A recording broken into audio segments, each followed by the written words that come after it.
இந்திய செவிலியருக்கு இறுதி நொடியில் மரண தண்டனை நிறுத்தி வைப்பு. முக்கிய மத தலைவர் கேட்டுக்கொண்டதால் மரணம் தவிர்த்து அடுத்து என்ன யோசனை?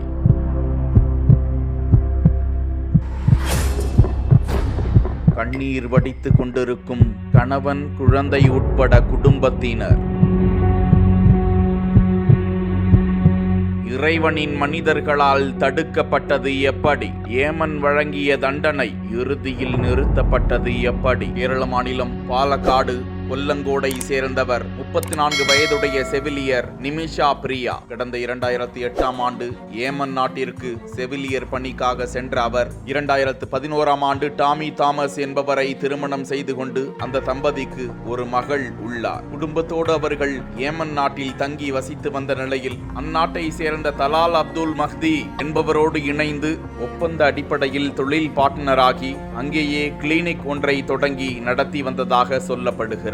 இணைப்பு வங்கி கணக்கு மூலமாக அவர்கள் வர்த்தகம் செய்து வந்த நிலையில் தலால் அப்துல் மஹ்தி நிமிஷா பிரியாவை ஏமாற்றியதுடன் பயங்கர தொந்தரவு கொடுத்து வந்ததாக நிமிஷா பிரியா வருத்தத்தில் இருந்தாராம். இந்த நிலையில் அப்துல் மஹ்தியிடமிருந்து தப்பிப்பதற்காக அவரை கொலை செய்ய முடிவெடுத்திருக்கிறார் நிமிஷா பிரியா. விபரீத மருந்தை கொடுத்து அதனால் அப்துல் மஹ்தி மயக்கமடைந்ததாகவும் அதன் காரணமாகவே அவர் மரணித்து விட்டதாகவும் இது குறித்து விசாரணை மேற்கொண்ட காவல்துறையினர் நிமிஷா பிரியாவை கடந்த 2017ஆம் ஆண்டு ஜூலை மாதம் கைது செய்திருந்தார்கள். இது குறித்த வழக்கு ஏமன் நீதிமன்றத்தில் நடந்து வந்த நிலையில் கடந்த 2020ஆம் ஆண்டு நிமிஷாவுக்கு எதிராக அந்நாட்டு சட்டம் மரண தண்டனை அறிவித்து உத்தரவிட்டது.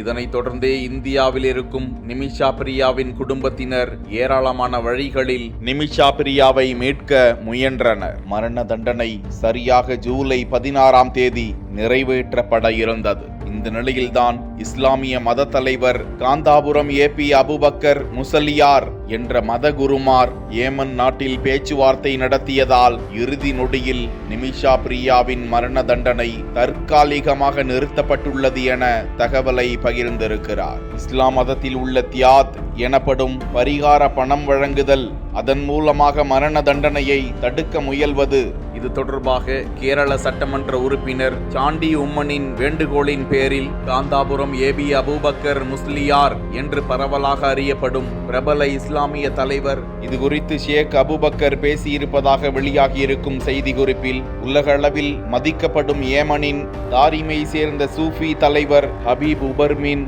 ஹபீஸுடனான தனது நீண்டகால உறவை பயன்படுத்தி கிராண்ட் முஃப்தி ஏமன் அதிகாரிகள் மற்றும் பழங்குடி தலைவர்களுடன் உரையாடல் ஒன்றை தொடங்கியதாகவும் ஹபீப் உமரின் அலுவலகம் வடக்கு ஏமன் நிர்வாகத்தையும் பாதிக்கப்பட்டவரின் குடும்பத்தையும் தொடர்பு கொண்டு சாத்தியமான சமரசத்திற்கான வழிகளை திறந்ததாக, இறந்தவரின் குடும்பத்தினருக்கு கருணை நிதியை பெற்று தருவது வழியாக மரண தண்டனையை நிறுத்துவது என பேச்சுவார்த்தை நடத்தி அதனால் அதிகாரப்பூர்வமாக ஜூலை 16ஆம் தேதி திட்டமிடப்பட்டிருந்த மரண தண்டனை ஒத்தி வைக்கப்பட்டுள்ளதாக தகவல்கள் வெளியாகியுள்ளன.